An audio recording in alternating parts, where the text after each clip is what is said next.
नमस्कार, आप देख रहे हैं एग्जाम टूर। मेरे साथ शुभम झा जी हैं और इनसे जानकारी लेंगे कि दरोगा मेंस की तैयारी कैसे करना चाहिए, क्योंकि ये एक पोस्टेड एसआई है और किस तरीका से करना चाहिए, क्या क्या रणनीति होना चाहिए, ताकि समय भी बहुत कम मिलेगा। आप लोग को इस बात को समझ लें। आपका स्वागत है एग्जाम टूर में। अब बहुत बहुत धन्यवाद। आप इस लायक हमको समझें कि हम कुछ जो है सो अपना जो है सो बता सके दर्शकों के, आपके दर्शकों को, और ज़्यादा से ज़्यादा फायदा पहुंचे। बहुत सारे अभ्यर्थी का ये कमेंट था कि प्रीलिम्स का एग्जाम तो दे दिए, लेकिन मेंस का एक ठोस रणनीति क्या क्या होना चाहिए, किन किन बातों पर ध्यान देना चाहिए ताकि एग्जाम क्रैक कर सके। बहुत विद्यार्थी ऐसे हैं जो ये पूछ रहे थे कि प्रीलिम्स तो हम क्वालिफाई कर जाते हैं लेकिन मेंस में जाके अटक जाते हैं, तो क्या शुरुआत में करना चाहिए? मेंस में तो हम बताएंगे कि जो अटकना नहीं है। हाँ। मेंस में मेरिट के लिए फाइट करना है। ये यहाँ पे प्रीलिम्स तो क्वालिफाई है। अगर मान लीजिए आपका 65-70 नंबर आता है प्रीलिम्स में, तो लगना चाहिए। मेंस क्वालिफाई करके क्या कर, मेंस में मेरिट इतना नंबर पहुंचना है कि हमको वो आगे जाके मेरिट बन जाए। मेरिट बन जाए। हाँ, 70-75 मेरिट के लिए क्या क्या करें? मेरिट के लिए जैसे ही पहले हम लोग देख लेते हैं, पीटी का चर्चा तो हम लोग नहीं करेंगे। मेंस का करते हैं। मेंस में 2 पेपर होगा आपका, 2 सेटिंग होगा। पहला सेटिंग हिंदी का होगा 100 नंबर का, और दूसरा आपका जीएस का पेपर होगा। हिंदी का जो पेपर होगा वो क्वालिफाइंग है, वो आपको उसमें 30 नंबर लाना है। और आप अगर बिहार से हैं तो बिना पढ़े भी जाइएगा तो 30 नंबर बन जाएगा। लेकिन तब भी एक बार देख लेना है, क्योंकि बहुत सारी चीज़ें हम लोग भूल जाते हैं। तो यूट्यूब वीडियो एक कोई 2-3 घंटे का मैराथन वीडियो हिंदी के लिए देख लीजिए। हिंदी आपका जो है सो हिंदी में पास करिएगा तभी देखा जाएगा। इस बार बीपीएससी में देखा गया कि हिंदी क्वालिफाइंग ही था, बाद में हटा दिया गया, लेकिन बहुत अच्छा प्रश्न हिंदी में पूछ दिया गया। कहीं इस बार भी दरोगा के अभ्यर्थी के लिए भी अच्छा प्रश्न आ सकता है हिंदी में। हिंदी नो डाउट बिहार का पेपर है तो हिंदी अच्छा रहेगा, लेकिन क्वालिफाइंग जहाँ है 30 नंबर लाना, 30 नंबर 50 नंबर 60 नंबर आसान रहेगा। लेकिन वो कभी कभी होता है कि अब हम लोग देखते नहीं है, एक नज़र से हम जाते भी नहीं है, तो गलती हो जाती है। पर्यायवाची शब्द, विलोम शब्द, अनेकार्थ शब्द, ये सब जो है सो बहुत दिन से नहीं देखे हैं, तो वो एग्जाम में जैसे ही आता है लगता है चारों ऑप्शन होगा। तो जब एक बार पढ़ लेंगे कोई भी वीडियो, तो क्वालिफाइंग नंबर जो है 30 नंबर वो आसानी से लाया जा सकता है।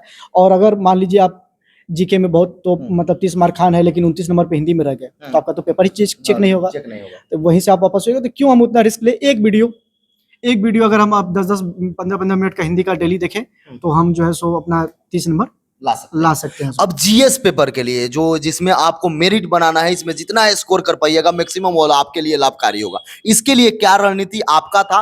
बच्चे किस रणनीति पर चले ताकि उनका सिलेक्शन हो? जीएस जो है वो एक समुद्र है। समुद्र है। उसमें आप जो है सो एक तालाब जितना नॉलेज लेना है हमको। एक बंधा हुआ सिलेबस है, उसी का बार बार पूछा जाता है। अगर हम जीएस का 100 नंबर को हम अगर बांट दे, तो 60 नंबर ऐसे क्वेश्चन आते हैं कि जो हर एक विद्यार्थी अटेम्प्ट कर सकता है। मतलब इजी क्वेश्चन 60, 20 क्वेश्चन मॉडरेट और 20 क्वेश्चन टफ। मतलब 60 नंबर तक जो है सो आपको लाना समस्या नहीं होना, आसान होता है। उसमें आपको समस्या नहीं होनी चाहिए। अगर उसमें समस्या हो रही है तब तो फिर आप को थोड़ा सा मेहनत की जरूरत है। 60 नंबर आप ला सकते हैं, तो एक लुसेंट बुक पढ़ के, घटनाचक्र पढ़ के, जो जनरली सभी पढ़ते हैं, वो पढ़ के आप 60 नंबर एग्जाम में ला सकते हैं। अब बचा 20 नंबर जो मॉडरेट क्वेश्चन होता है, वो कैसे लाएं? तो वो इसके लिए एलिमिनेशन मेथड होता है, जो आप क्वेश्चन का ऑप्शन छांटते हैं, वो मेथड यहाँ पे काम करता है। जैसे हम बहुत सारे चीज़ें हम लोग पढ़े रहते हैं, उसमें पता नहीं रहता हमको इसका आंसर क्या है, लेकिन आप ऑप्शन से उसको छांट सकते हैं। तो उस मेथड पे थोड़ा सा काम करना है। ये कब आएगा? तो जब एक बहुत ज़्यादा अध्ययन के बाद, और दूसरा आप सेट बनिएगा तब। उसमें आपका जो टफ क्वेश्चन है उसको आप क्वेश्चन से छांटने की कोशिश कीजिए। तो अब ये जो 20 मॉडरेट क्वेश्चन होता है वो आप बना सकते हैं एलिमिनेशन मेथड से, क्वेश्चन के ऑप्शन को छांट के बना सकते हैं।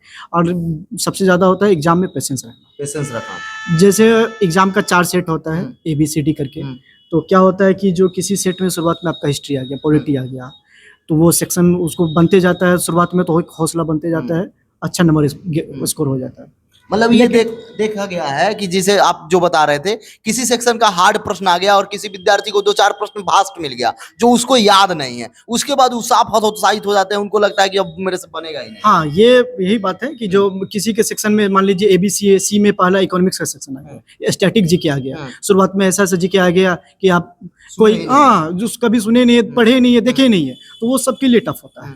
थोड़ा सा आगे बढ़िए, पेशेंस, एक नज़र में पहले पूरे 100 क्वेश्चन को देख लीजिए। ये क्वेश्चन मिला और बनाने के लिए एकदम तैयार नहीं होना है। एक बार सब देख लें सर, सब एक आगे से पीछे देख लेना है कि जो हमको वही होता है कि शुरुआत में अगर 20 क्वेश्चन टफ मिल गया तो आपका जो है सो बनेगा नहीं।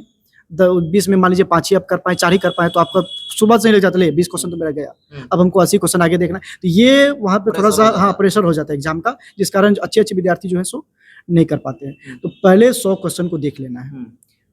गो थ्रू एक होता है ना कि जो रीडिंग कर लिया हम, 5 मिनट का टाइम मेरे पास है, टाइम तो यहाँ पे सफिशिएंट है आपके पास। 5 मिनट हम पूरा क्वेश्चन को आगे से पीछे तक चले गए, जिससे आपका जो प्रेशर, जो अगर मान लीजिए कोई क्वेश्चन आपका आसानी से मिल गया कि ये बताइए ये नदी कहाँ बिहार में है, ये नदी, ये जलप्रपात कहाँ है, ये अभी कौन है अध्यक्ष, कौन है राज्यपाल, कौन है, ये छोटा छोटा आसान क्वेश्चन आप वहीं पे टिक मारते ही बढ़ गए। तो एक होता है कि जो चलो मेरा जो है एक नज़र में 10-15 क्वेश्चन 20 क्वेश्चन बन गया। तो ये एक थोड़ा सा बूस्ट होता है। हाँ, वो थोड़ा सा इसमें एग्जाम में फैक्टर करता है। टाइम टेबल बना के पढ़ना चाहिए। आप कैसे पढ़ते थे, या किसी तरीका से सुबह जगे या जब से उठे पढ़ना है, कोई सब्जेक्ट निकाले पढ़ लिए, या कोई रूटीन बनाना चाहिए? ये रूटीन बनाइए, रूटीन बनता है टूटने के लिए। सबसे बड़ा बात यही है, डेली एक रूटीन बनाते हैं, वो उसको फॉलो नहीं कर पाते, डिप्रेशन में चले जाते हैं। हमको 6 घंटा पढ़ना है, 7 घंटा पढ़ना है, उसका रूटीन बना लिए और वो चीज़ नहीं कर पाते हैं तो डिप्रेशन में चले जाते हैं कि हमसे नहीं हो पा रहा है, फिर अगला दिन भी उस टारगेट को पूरा नहीं कर पाते। एक छोटा छोटा टारगेट बनाना है कि आज हमको मॉडर्न हिस्ट्री में स्वतंत्रता संग्राम का कुछ चैप्टर पढ़ लेना है, तो एक छोटा छोटा टारगेट बना के उसको जो है सो पढ़ते जाना है, और ये जो है क्लियर होते जाएगा। रूटीन कभी भी मत बने पाए।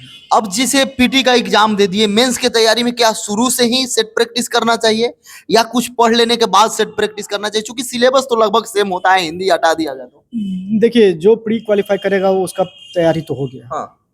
मतलब जो सिलेबस एक है वो एक बार 2 बार 3 बार 4 बार जितना बार वो पढ़ चुका हो, तो ये हम बोलेंगे कि आप तो पढ़िए ही पढ़िए, अभी समय है, लेकिन उसके साथ साथ सेट प्रैक्टिस करिए। सेट प्रैक्टिस से होता क्या है कि आपका जो एक प्रेशर होता है एग्जाम का, माहौल जैसा होता है। कभी अकेले मत बनाइए, तो 4 लड़कों के साथ बनाइए, ग्रुप में अच्छा कराता है। हाँ, ग्रुप में अच्छा रहता है कि मान लीजिए कि 10 क्वेश्चन ऐसा है कि जो आपको नहीं आता है, तो कुछ आपके दोस्त हैं वो आपको मदद कर देंगे, उसका अच्छा से एक्सप्लेनेशन बता देंगे, तो वो जहन में बैठ जाता है क्वेश्चन। और वो क्वेश्चन अगर एग्जाम में लड़ गया तो समझिए आप स्कोर करके अच्छा। स्टैटिक क्वेश्चन, कुछ ऐसा क्वेश्चन अल्टर क्वेश्चन आ जाता है। जैसे हम लोग 513 दरोगा में एक बार पूछ दिया था कि जो बताइए अभी तक कितने ये परमवीर चक्र मिला है, कितने लोगों को, नंबर बता दीजिए। संख्या पूछ दिया था, कितने लोगों को मिला है। तो वो थोड़ा सा हो जाता है कि अब ऑप्शन भी नजदीक सटा देगा, 25, 26, 27, 28 ऐसे करके देगा।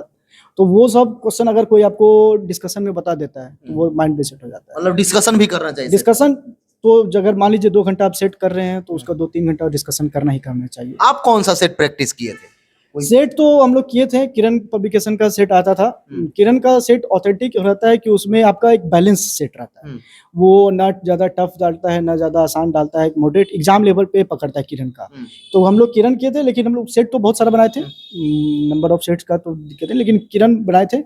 ये सेट हम लोग बहुत बनाए हैं। नंबर कम आ रहा है, मान लीजिए किसी अभ्यर्थी का आज कम आ गया, सेट तो अलग अलग मिलते हैं, किसी दिन ज्यादा आ गया, तो कम जब आता है तो लगता है कि अब क्या होगा, कैसे बढ़ेगा, उस समय आप क्या करते थे, बच्चे को क्या करना चाहिए? हाँ, तो ये एक अच्छा पॉइंट है। किसी दिन नंबर कम आ गया तो ये हो जाता है कि मेरा तैयारी ठीक नहीं है, तो वो वैसा नहीं, उस दिन समझिए कि पेपर वैसा बायात पेपर था। ऐसा पेपर तो कभी दरोगा में आएगा ही नहीं। 100 में मेरा 60 नंबर आया, हम तो इस काबिल है नहीं है। 60-70 नंबर हर एक एग्जाम में आता है, यहाँ पे 60 नंबर आया, तो ये तो बिल्कुल नहीं होना चाहिए। सेट का नंबर से डिसीजन नहीं होता है कि आप एग्जाम क्वालिफाई कर पाइएगा कि नहीं। सेट को कभी भी जो सेट नंबर के लिए नहीं बनाइए। सेट बनाया जाता है कि एग्जाम माहौल हो, मेरा जो वहाँ का प्रेशर हो वो कैसे कंट्रोल हो। नंबर बेसिस पे कभी सेट मत बनाइए। 3-4 पॉइंट आप क्या बच्चे को बताइएगा ताकि उनका रिजल्ट हो जाए? 2-3 बिंदु जो ध्यान देने योग्य बात है तैयारी के दौरान, क्या क्या आप बताइएगा? सबसे पहला मेरा जो रहेगा, जो इजी क्वेश्चन है उसको गलती मत कीजिए। बहुत होता है क्या कि आप एग्जाम में पहले पूरी क्वेश्चन को पढ़ना चाहिए। जैसे मान लीजिए कि जो इनमें से कौन से खिलाड़ी ये है जिनको ये पदक नहीं मिला है, नहीं जो है वो कोई पढ़ता ही नहीं। मतलब एक एक पॉइंट पर ध्यान देना चाहिए। सबसे ज्यादा एक एक पॉइंट पे, क्वेश्चन के हर एक लाइन को अच्छे से बारीकी से पढ़ना चाहिए। इजी क्वेश्चन आ जाता है, उसमें लोग गलती कर देते हैं, तो वो हाँ, इजी क्वेश्चन गलती करने से आपका क्या होता है कि मेरिट प्रेशर पड़ जाता है, 1-2 नंबर के लिए आप छट जाते हैं। तो यही सबसे बड़ा जो फैक्टर है आपका, इजी क्वेश्चन गलती नहीं होना चाहिए। उसके बाद जो है सो बिहार के एग्जाम में खासकर हिस्ट्री पॉलिटी पे पकड़ होना चाहिए। पकड़ होना चाहिए। हाँ, हिस्ट्री पॉलिटी का सेक्शन ज़्यादा रहता है, वो क्वेश्चन आपका गलती नहीं होना चाहिए। अलग अलग जैसे हिस्ट्री, ज्योग्राफी, पॉलिटी, इकोनॉमिक्स या साइंस, इन सब के लिए कोई अलग अलग आप सुझाव दीजिएगा। कैसे तैयारी किए थे, क्या एनसीईआरटी पढ़े थे या कोई अन्य बुक पढ़े थे आप?